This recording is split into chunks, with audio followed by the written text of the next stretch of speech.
Luca Nation. As we This poor wrap guy. up the year, This poor guy.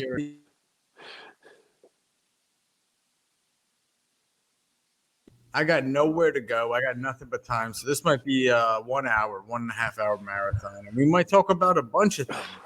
So I want to welcome you guys back to another episode of Lucas, Tigers, and Bronze. Oh my.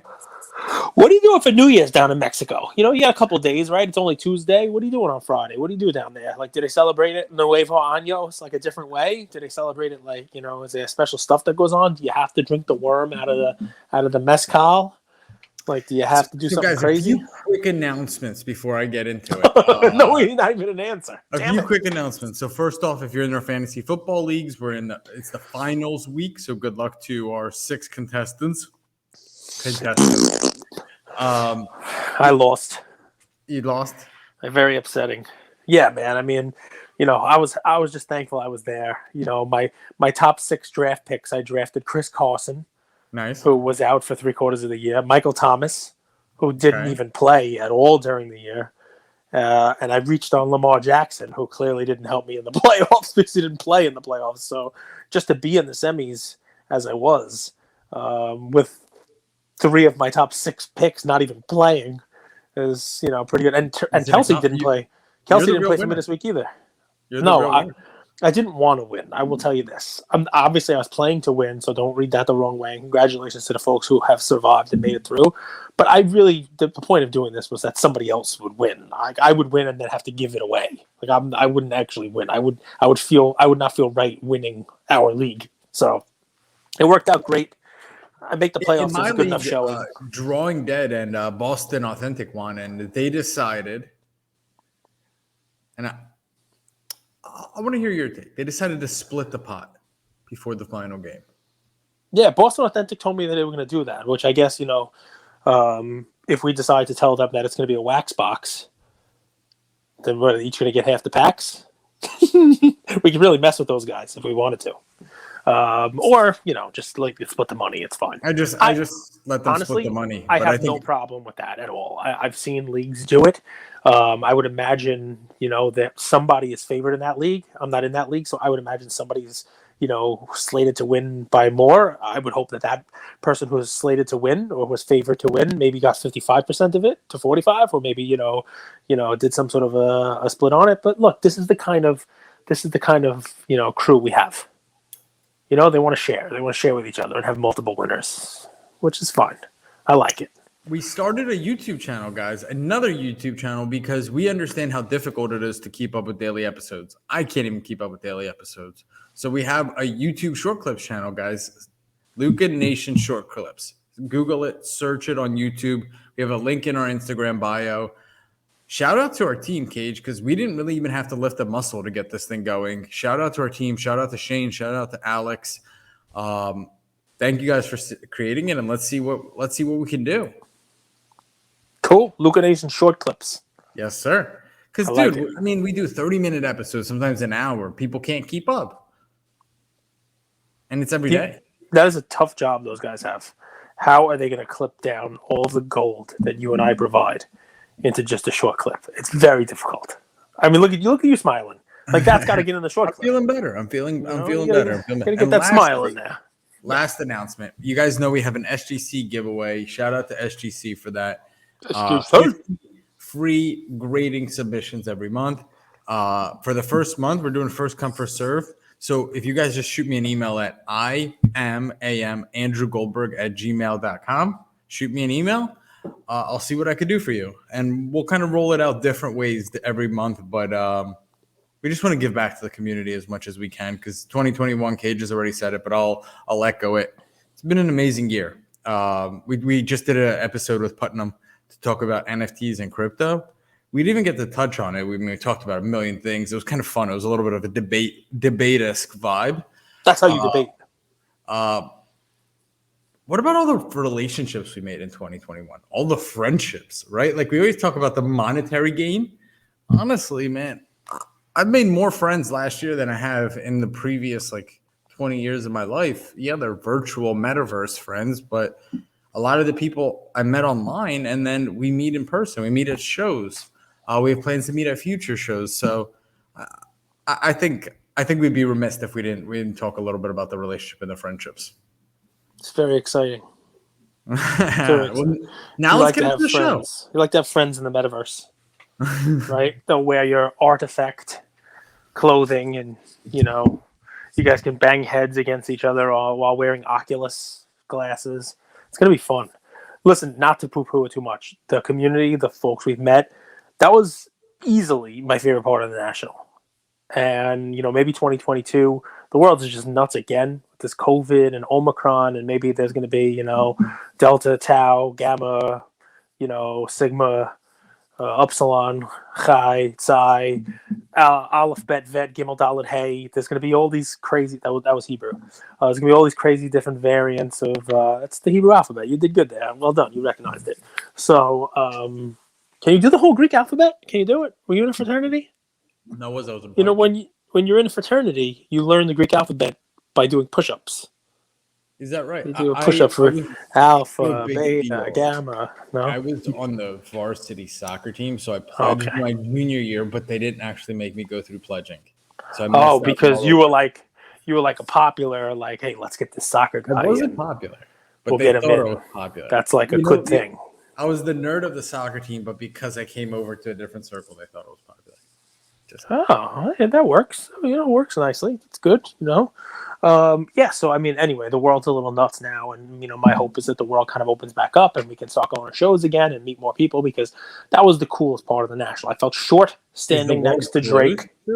Yeah, man. Didn't you have problems with flights being delayed and canceled, and all kinds of tests? I got people I know who are on vacation that have to now quarantine in place because they are. They're testing positive. Companies that my family and my friends work for are closing back up again. Here in New York, and saying you got to stay remote, stay remote working for the time being. Mine is not, but my wife's is, and other folks we know are staying. People who were trying to open up are now not.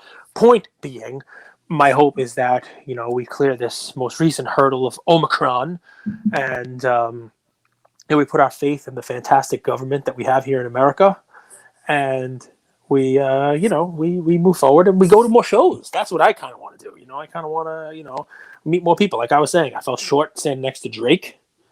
I felt like I didn't get to talk enough. Standing next to me. I felt skinny standing next to you. I'm not skinny compared to the National. I'm probably 40 pounds heavier than I was at the National. I'm a limp right now. That's 3 months Chick-fil-A. It's 5 months ago, actually. But, it's okay. Time flies when you're in Mexico, hanging out on the beach with the senoritas with the flowers in their hair. Dude. So anyway, the point is, we've met a lot of great people. It was a lot of fun meeting people, and I'd love to do a little more of that. I'm looking forward to the Mid Collective at the end of January. Maybe my fat ass will get some In-N-Out burger. Oh, yeah. And that's a bet. That's what I'm looking forward to. In-N-Out burger at Mid Collective. No. Let's see what else. We're going to put a bow on 2021, you said, huh? What's your wrap it up? What's your what one word makes you think of 2021? What's your memory of 2021? One word, huh? I got to come up with one word. One word for 2021.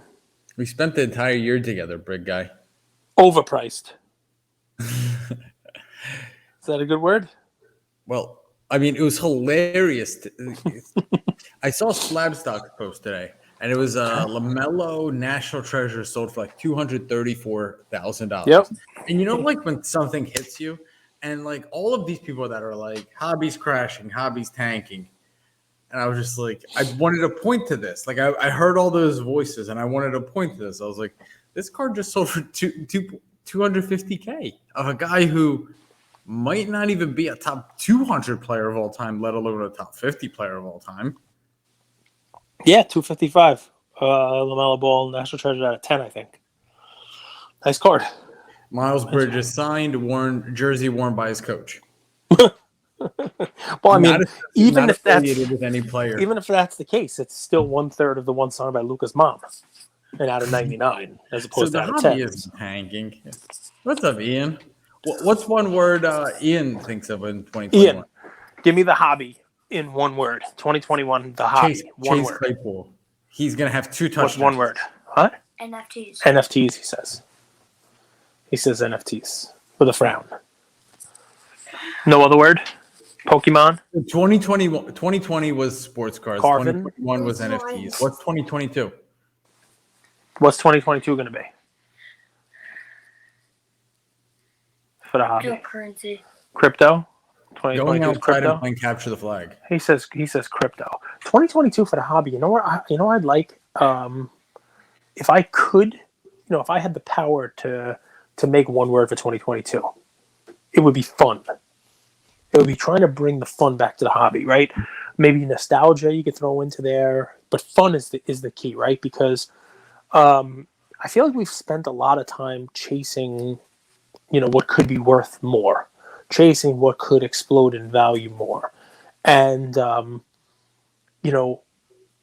sometimes when you do that, you miss the fun, right? You miss the fun in the hobby. You miss the fun in collecting. And, the best way of doing it, I think, is if you can find something you enjoy and you have fun with that also is collectible, worth collecting, has some value, goes up in value. 2 things come to mind with it. Number one, our friend, if you go back to the beginning of our show, David Peck, who obviously is a huge wrestling fan, knows everything about wrestling, and turned something that he thought was fun into his hobby, into his collection. He collected what he had fun with. If you happen to be an F1 guy, and F1 is the thing you have fun watching, go ahead and collect F1. Now, that may not necessarily mean you have to go out and get the Chrome Sapphire Lewis Hamilton 1 of 1, because that's going to be expensive. But maybe you have knowledge in the sport of up-and-comers who you can utilize because you watch it. And maybe you can buy somebody who might be good in 5 years. Who the heck knows, right? So don't miss the fun. And when you add to the fun, one of the guys we've had on the show, one of the guys, who I think does things the right way, Buster Scher from Hoops Nation. I think he's doing a little bit of museum hunting, museum visits during this week, right? When's the last time you've been to a museum? Yeah, I was at the Museum of Natural History, but that's cheating because I live in New York and I work like a couple of blocks away, so I could just pop in during a lunch hour if I wanted to. Plus, it's free for employees of my company. So, it's and I probably should go to more museums because there's a lot of them here, but I don't. I'm guilty as charged. But he tweeted something today. Obviously, was visiting museums, and he basically said that he's going to try to basically refocus his collecting strategy on things that should be in museums.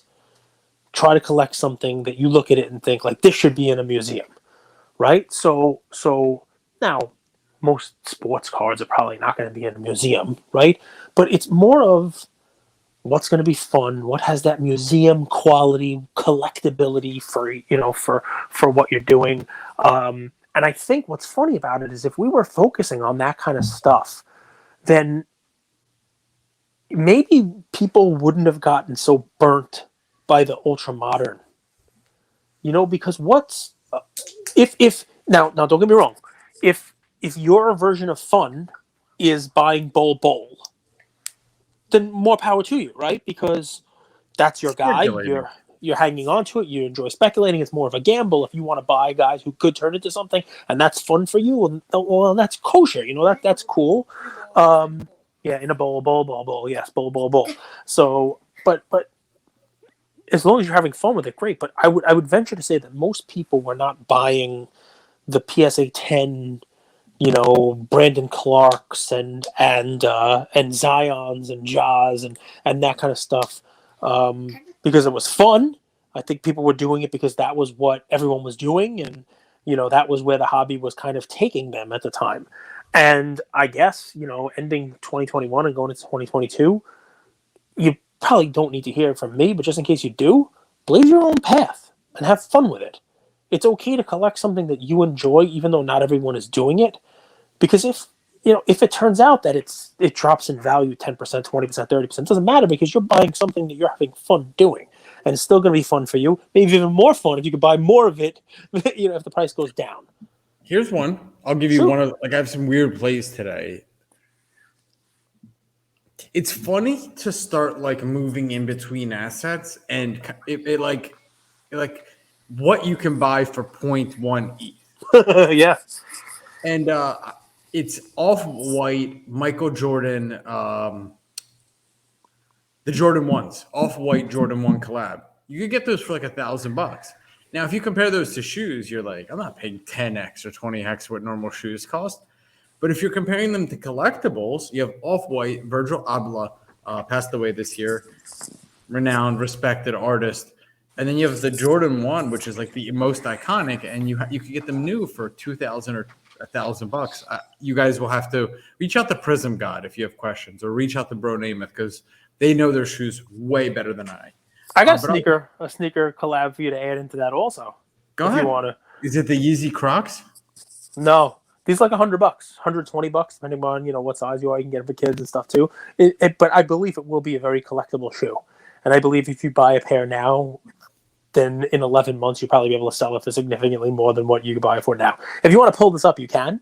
Sure. It's an Adidas. It's an Adidas Low Forum FORUM Home Alone. Oh, so you used to wear. Yeah, I used to wear them because you're Macaulay Culkin. Now take a look at what this one looks like. And let me tell you an awesome, cool collab for something that's become pop culture, something that is seasonal now, almost as much as Mariah Carey's. All I Want for Christmas Is You. You got this Home Alone movie. There you are now. But pull up some more detailed pictures of them, right? Because you don't just get that Home Alone because it's similar to what Kevin McAllister was wearing in the show. There you go. Pull that picture up. $110. They're available today. Look at the insoles. There's the Wet Bandit insoles with Harry and Mauve, who I called you, right? And you get the little look at the little pieces on there, Fine. right? The different Harry. This is you. I'll be Harry. I'll be Joe Pesci. You are Mauve. You are Mauve. 100% Mauve. Mauve, the Wet Bandit, who lets out the guttural scream with the spider on his face. But look, you got the plumbing truck, the plumbing van there. This is like a really cool collab. And if you scroll down, hopefully there's a picture of the tongue. No, not there. Yeah. Yeah, look at that. See the Home Alone tongue? So that's like the welcome mat for Home Alone. Exactly. So it's a cool little, thing of where sneakers are going, where the collabs are going. And it's not a Nike, it's not a Jordan. It's also not $1,000. It's $100. Just came out this month. Obviously, with the holiday coming up. Just another cool thing. If you're a sneakerhead, this is just one of those, oddball, fun ones you can add to your collection. That is, if you're someone who wears your collection, what better sneaker to wear on Christmas Day? Go hang out with the family. You got your Home Alones on, right? All right, so you kind of like my sneaker play. I wasn't expecting that. Cage is yelling. Because they left the door open, and I don't want them to be annoyed by me, blah blah blah blah blah. But I do like the sneaker play too, because listen, here's the thing. It ties into exactly what we were talking about, which is have some fun. And if you're have a little fun. If you're a sneakerhead, have some fun with sneakers. Nothing wrong with that. If you're sneakers and cards, go get some sneaker spotlight cards. Go for it. Have some fun. We talked about that with Prism God. So I don't mind that play at all. How do those? I don't get the sneaker spotlight cards. Like, how do those work? It's the card with the player's sneaker. It used? No, it's just a picture of the sneaker, and they're autographed sometimes and not. There are ones with the sneaker, ones with laces too. You can take those also. Those there, but that's just pieces of sneakers. I think a true sneakerhead would hate that they cut up the sneaker to put it into a card.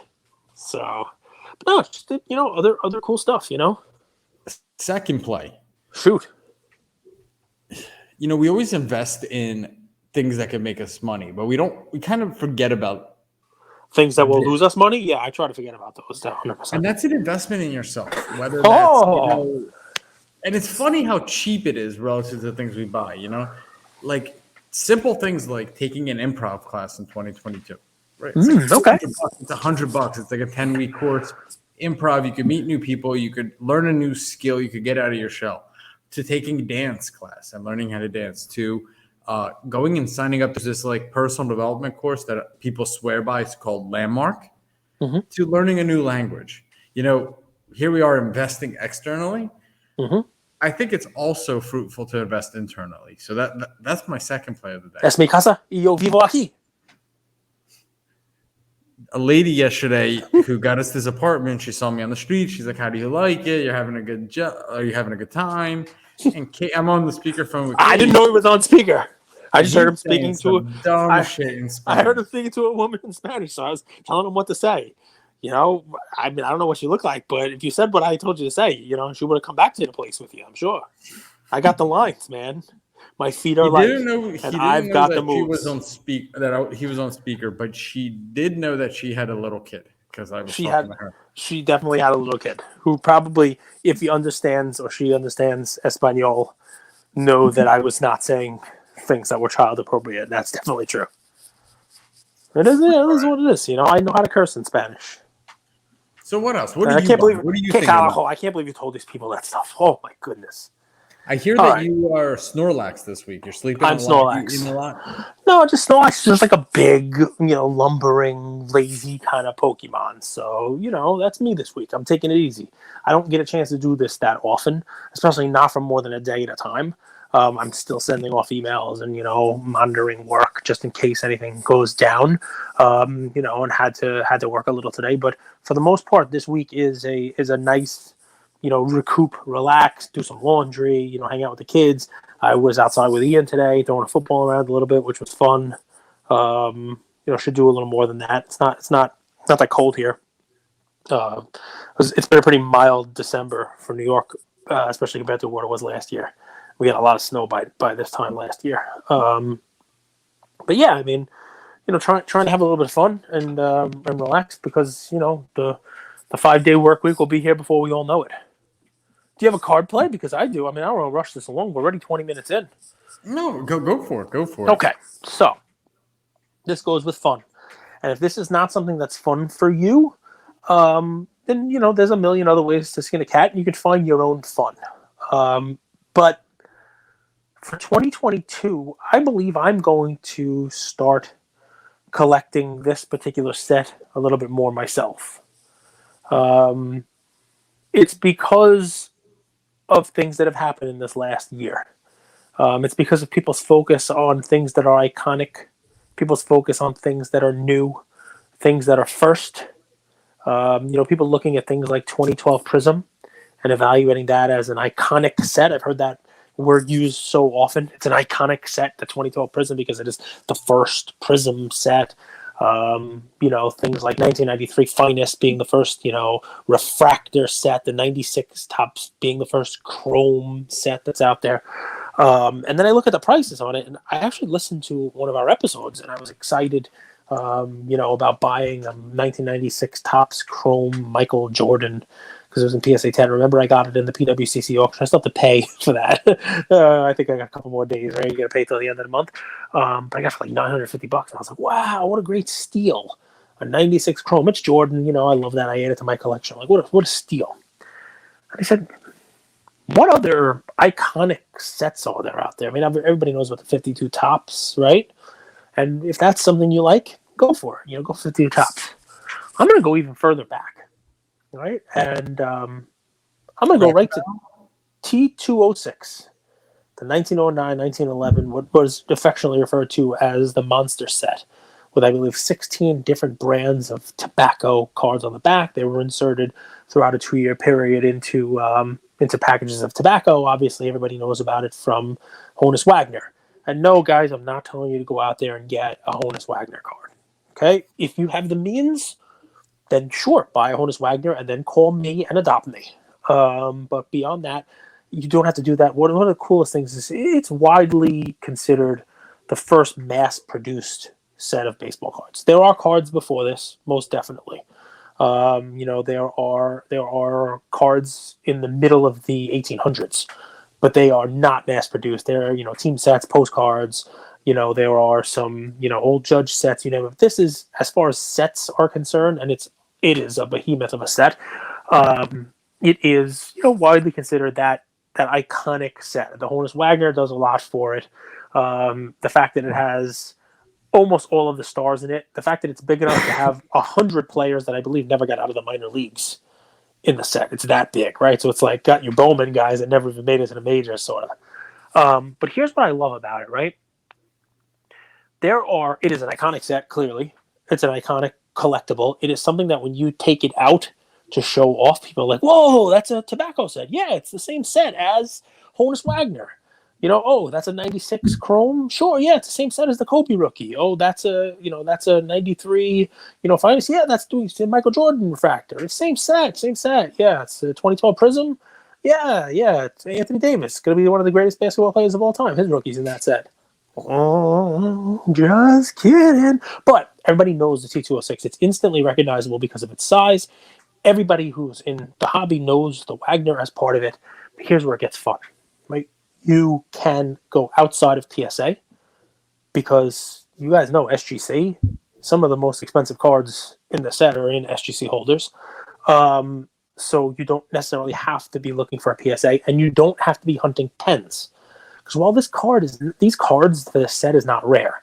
There are probably millions of these made, right? Even in 1909, 1910, 1911, and hundreds of thousands of them survive. It's not what I would consider rare. Obviously, because the set size, certain ones are rarer than others. But what makes it fun is this. Just an example. Earlier this month, for just over $500, I think it was $514, an SGC won. So not great condition, but definitely, nicer looking, nicer eye. It had a crease in the card, right? Which these cards are going to have. And there's just one example I found for you guys. An SGC won for just over $500 of Cy Young. You ever heard of that guy? Yeah. Like the pitcher that the award is named after, Cy Young, holds the record for most wins and most losses as a pitcher. Records that'll never be broken because no one's ever going to have a chance to lose 500 games. Because they'll just get knocked out of the league. It's just a different sport. It's a different way a game is played. But think about that. I'm jumping up and down because I was able to buy a $950 96 Chrome base card. Right? You can get a 110-year-old Cy Young card. Not the guy who you think might win the Cy Young award this year. Cy Young himself, the dude the award is named after, in the set that everybody kind of knows as the iconic set. Now, it's just one guy. Some people don't like pictures, you name it. There's a couple of other fun ways to do it, right? If you're a movie file like me, and you like 8 Men Out, and you like the Black Sox story, Joe Jackson doesn't have a card in this, but the team does. You can grab a Chick Gandil. You can grab an Eddie Seacott. Heck, the guy who is the lead, first one to present this, scandal, Sleepy Bill Burns, even has a card. So if you watch that movie, if you've seen it, you're lost because you're not a movie guy. But most people who have watched movies know about 8 Men Out. I'm lost, but I do like the way you tell history. Like, it's impressive. No, like you guys are gonna listening think I'm being sarcastic, but it's true. Like, I know you for a year, and we've never talked about this. And just your knowledge of the hobby, your knowledge of sets, your knowledge of players, and how they weave through culture, it's cool to listen to. So, listen, Eddie Seacott, if you believe the story, Eddie Seacott was one of the pitchers who was on the take, which you need the pitchers. I mean, you need Joe Jackson, you need somebody offense, but the pitchers are going to be the ones who have the most control of the game. But Eddie Seacott was the guy who was on the mound, who allegedly, if the fix was in, Arnold Rothstein said that you're supposed to hit the first Cincinnati batter that comes up. Just hit the batter, first batter, put him on first base. And it was Eddie Seacott who was pitching, and he hit the first batter.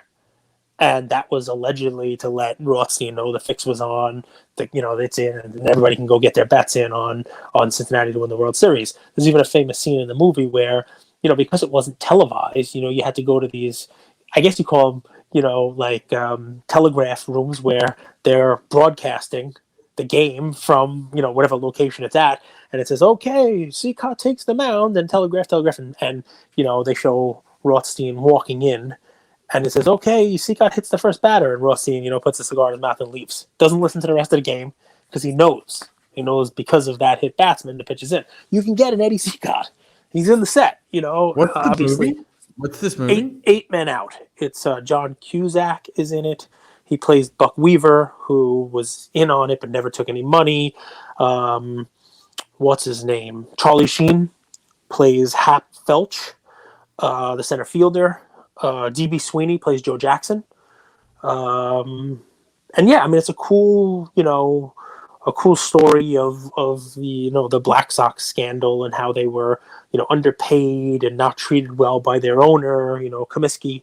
And it gives kind of like the player side of it, and then tells the story, little courtroom drama, how they went to court and they were found not guilty, but then it didn't matter. They brought in a new commissioner who basically said anybody who was involved in this anyway is basically banned from baseball forever. It's a cool historical piece, but what's fun about it is if that's your thing, and there are a lot of Black Sox collectors, you can get. I mean, they're like $100, $200 for these cards, and you're talking about spending a tenth of an ETH for a pair of sneakers or whatever it is, and that's a cool thing. Trust me, the Jordan off whites are probably a good buy, but there are people who just collect the Black Sox team, and that's a cool way. There's other ways of doing it. There are variation cards. Cards you can buy Hall of Famer cards that people don't even know. Chief Bender, or I mean, there's a lot of cool cards. I would stick with lower priced. Guys you've heard of. That Cy Young was a cool find, and I'm sure if you look, you can find this different versions. I wouldn't go for the green background portrait of him because it's gonna be the most expensive one, unless you have the wallet for it. Cy Young, Ty Cobb, those are their best sellers. I don't even have a green Ty Cobb. I have a red, and they can definitely get up there in money. But there's a cool way of collecting this set, and I would say this, guys. If you're first starting out with this set, don't go buying raw first. Buy something in a PSA or an SGC holder.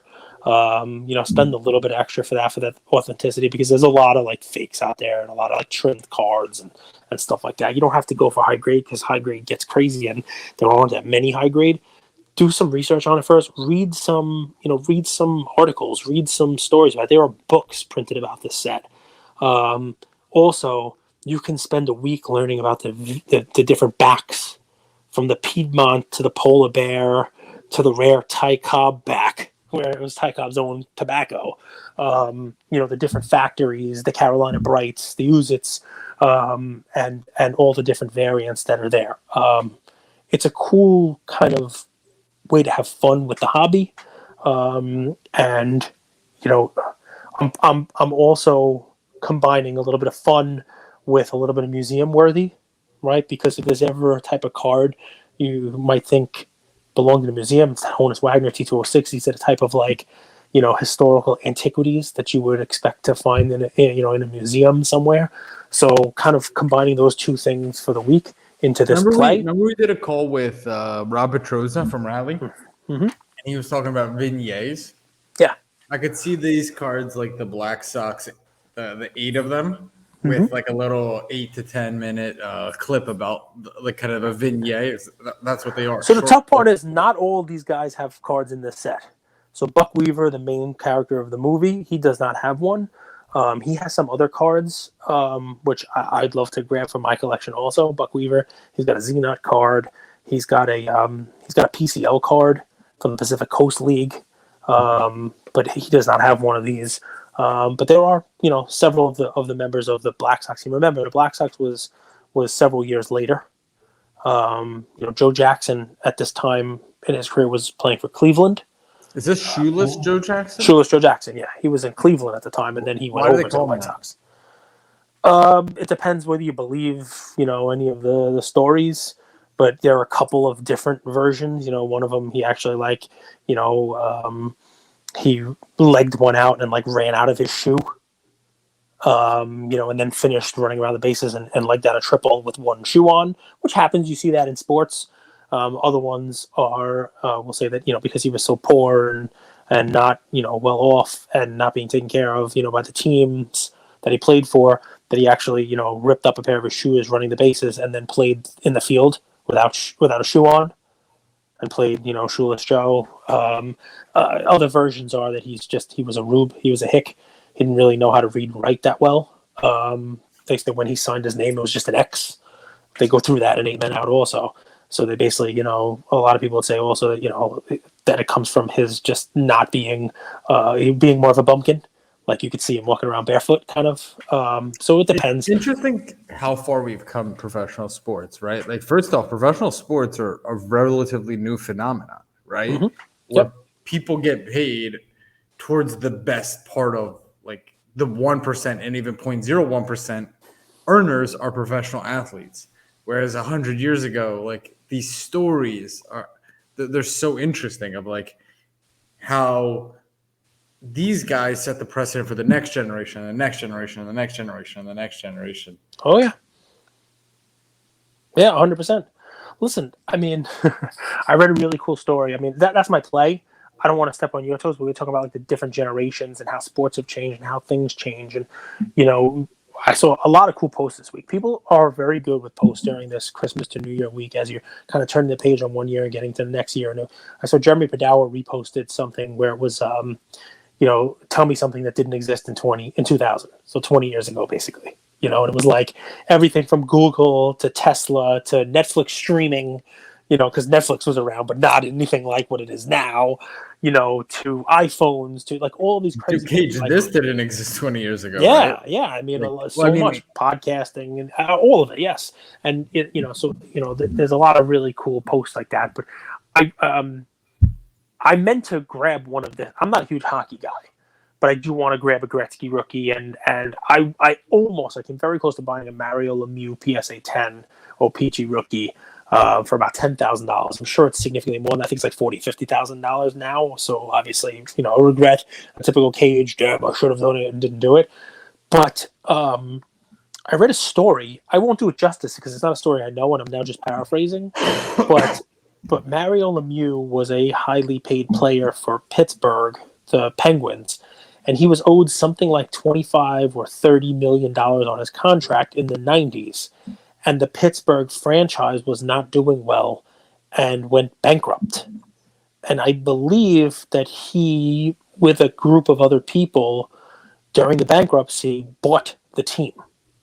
So he bought a percentage of the team. He got a piece of it in exchange for the money he was owed, you know, in salary. So it wound up being like a $25 or $30 million investment, and he wound up, I believe, you know, there have been a couple of transactions since then, but he retained some ownership. I may have the numbers wrong here, but I think the Pittsburgh Pirates, not the Pirates, the Penguins, was recently just sold. Like this week or last week, was sold for either $800 or $900 million. You know, just to show you how far they've come since the 90s when the organization went bankrupt, right? And I believe his end of it is something like $350 million. That's and he'll cool. retain some portion of the ownership of it too. Mario Lemieux. If you want to look it up, I'm probably doing the story. It's sold to the Fenway Sports Group. The Fenway, yep, just now. I always find this interesting when you sell like a Pittsburgh team to a Boston group. I'm sure they own more than just that, but you know what I'm saying, right? Yeah, like you're talking about. Yeah, I get you. I mean, that's obviously that's Boston, it's Red Sox, and the whole deal. But you know, they might not be Boston guys. That might have been their biggest holding, so they named it Fenway. I'm sure the Red Sox are worth more than the Pittsburgh Penguins. But you're talking about like athletes, right? You're talking about like how far they've come. You know, in the '90s, this guy was potentially not going to get paid. You know, this was like, you know, the star athlete of the time. And I tell this story because I'd love to lead it into your end here and your play. One of the things that I've learned more in the last 16 months, 18 months, however long we've been doing this now, with the hobby, with crypto, with the podcast, is it's okay to bet on yourself. Right? I'm learning that from you. Because that was not the way that, you know, that life was taught to my generation. Like I say all the time, you know, it's go to school, build up your college debt, eventually pay it off before you die, and, you know, move up middle management. But there are I'm learning from the youngsters out there now.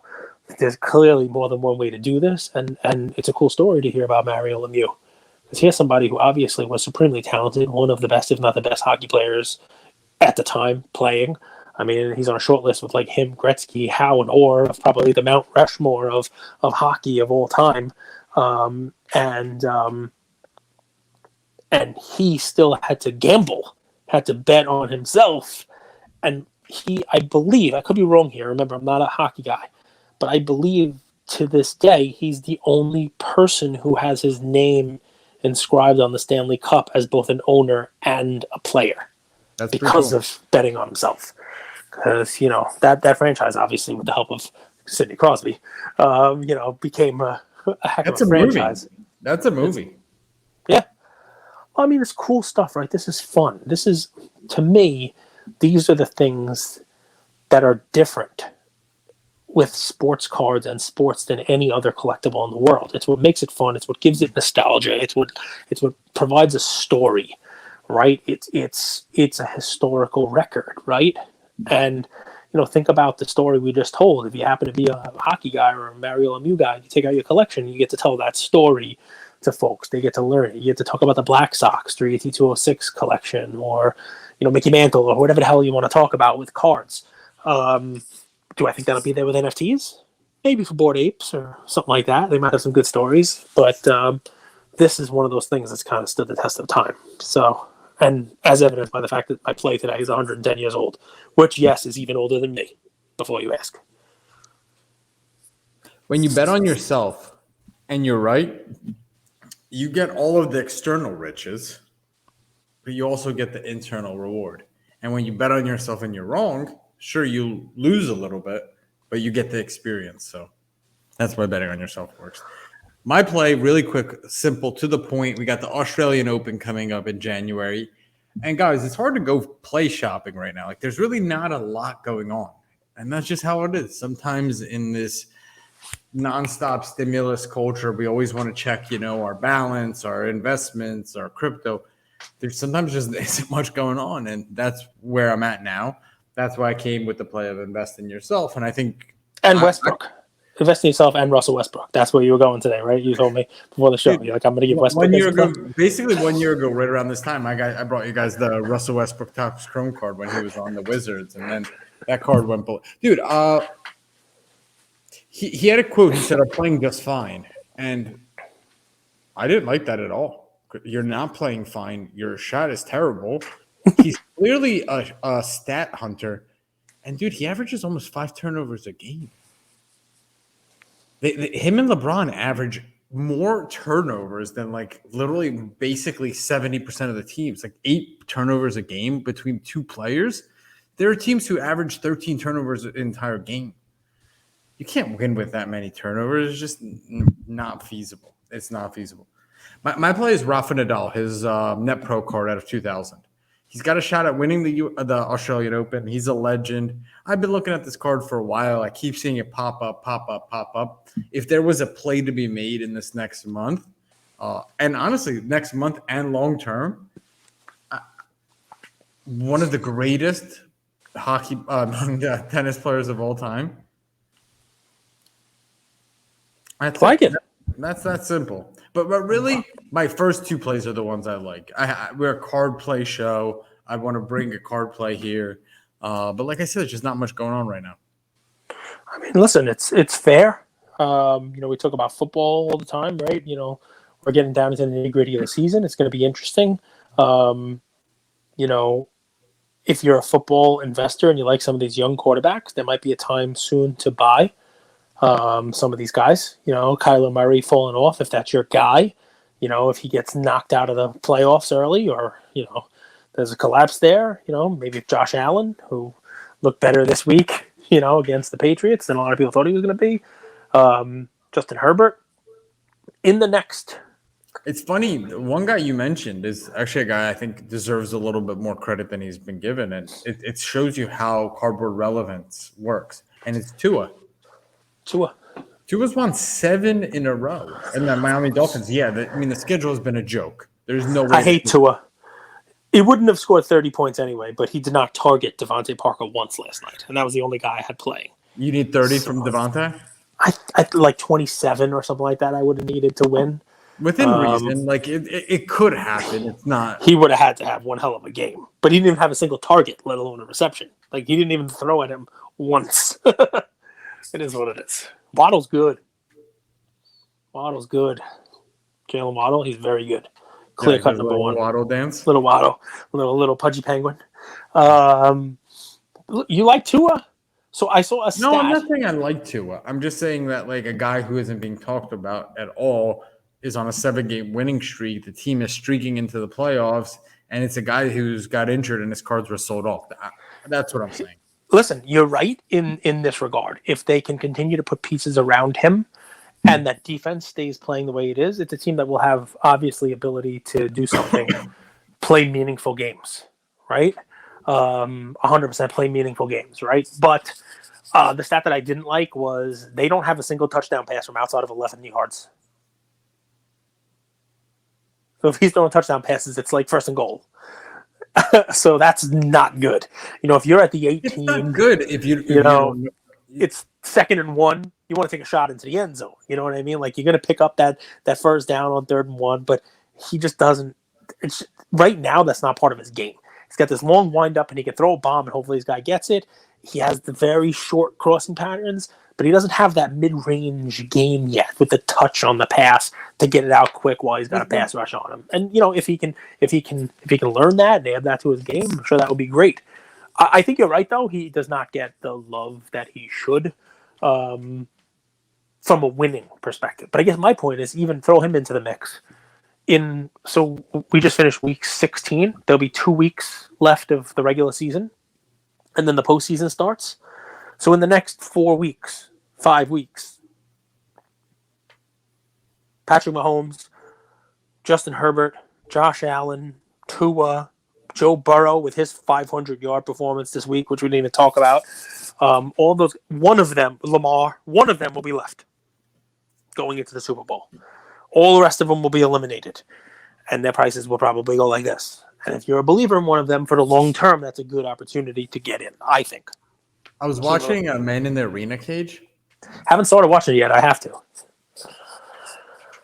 Is it going to make me want to buy Brady? Well, I got to tell you, man, I didn't realize this was the case. So, and guys, correct me if I'm wrong, because I haven't double-checked this, but the Patriots won in 2004, and then the next time they won was 2014. There was a 10-year gap between the winning Super Bowls. I don't know if that's right. Oh, they got there, but they lost? They lost to the Giants? Twice.